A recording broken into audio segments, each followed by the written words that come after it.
Mandaveli bus ஸ்டாண்டை சேர்ந்த பிச்சைக்காரர்களின் தலைவர் இப்போது தலைவருக்கு பொன்னாடை போர்த்துவார்.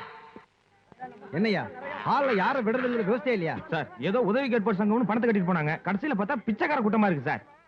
ஒரே நாத்தம். வாயா.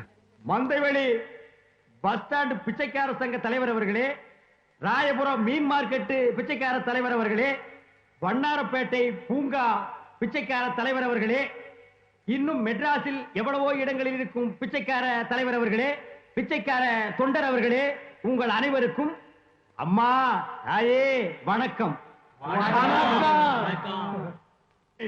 என்ன செய்ய வேண்டும் என்று நான் உங்களுக்கு சொல்லுகிறேன். 10 தெருவுக்கு மேல ஒருத்தன் பிச்சை எடுத்தான்னா அவனுக்கு வேற எந்த ஏரியாவுமே கொடுக்காதீங்க.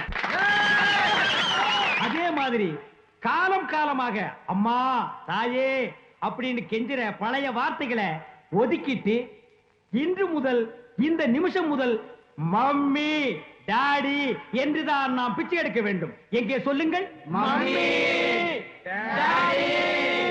ஆஹா, இந்த வார்த்தைகளை கேட்கும் பொழுது காதிலே தேன் வந்து பாய்கிறது.